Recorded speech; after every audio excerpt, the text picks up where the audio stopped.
Il s'agit de célébrer l'indépendance du Togo à travers une série d'activités pour rappeler à la mémoire de nos amis, de nos frères, de nos concitoyens et l'œuvre miraculeuse qu'a réalisé les pères de l'indépendance, tous les pères de l'indépendance du Togo, et à travers eux, Sylvanus Olympio qui était le porte-flambeau. Mais l'activité ne se résume pas à lui. Au-delà de lui, nous voulons parler des valeurs que les pères des indépendances en Afrique et particulièrement au Togo ont pu mettre en place pour mobiliser la population vers cette lutte, ce combat réussi pour libérer les Togolais et les Africains. Nous voulons parler donc de l'unité, de la liberté et du développement, le chemin que les pères des indépendances ont voulu bien tracer pour nous. Aujourd'hui, nous avons la liberté, mais il manque le développement. Donc, nous voudrions rappeler à la jeunesse, à nos concitoyens, que le travail n'est pas terminé. Ça a bien commencé avec l'unité de tous les fils du Togo et ça a permis d'avoir la liberté, donc les indépendances. Et maintenant, il faut continuer cette œuvre pour avoir le développement. Voilà, et l'idée qui sous-tend cette initiative qui sera déclinée en 3 sous-projets. Une communication à travers les valeurs que professaient les pères des indépendances. Et ensuite, une activité de football pour regrouper les jeunes.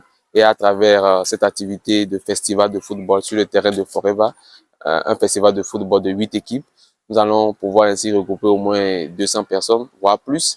Et nous allons en profiter pour leur parler des pères de l'indépendance au Togo et en particulier de M. Sylvanus Olympio.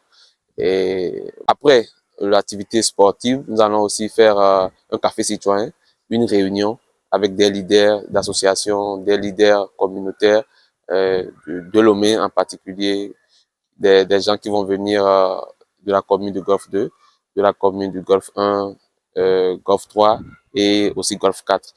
Donc, lors de ce café citoyen, nous allons encore développer davantage, mettre l'accent sur ces valeurs d'unité, de liberté et maintenant leur rappeler leur devoir aussi de citoyens pour qu'ils puissent ensemble accompagner ce mouvement de développement qui est déjà sur le terrain et que les autorités togolaises en général sont en train de faire.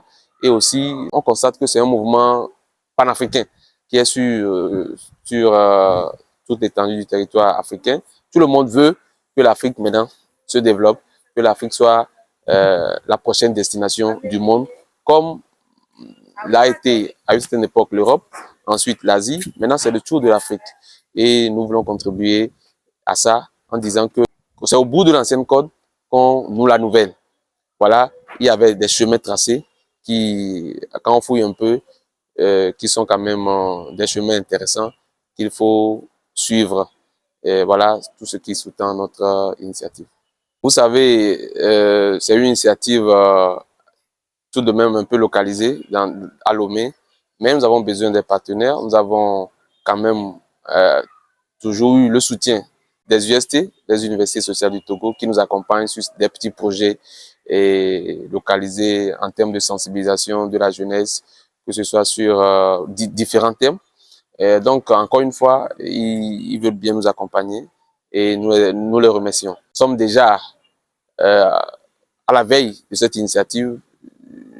Il n'est quand même pas tard de toujours lancer un appel à d'autres partenaires qui souhaitent nous accompagner. Nous avons approché également des autorités locales, des gens qui sont des personnes connues sur le plan national au Togo ici, mais qui sont dans notre quartier, dans notre environnement immédiat, qui nous donnent également leurs idées, leur soutien par rapport à ce que nous voulons faire. Donc, pourquoi pas, nous avons le soutien des UST, des universités sociales du Togo, mais nous en profitons également pour lancer un appel à d'autres bonnes volontés, des personnalités qui trouvent que ce que nous disons est une bonne chose, à savoir l'unité, la liberté, et maintenant, il faut que l'Afrique soit, et le Togo en particulier, soit la prochaine destination du développement.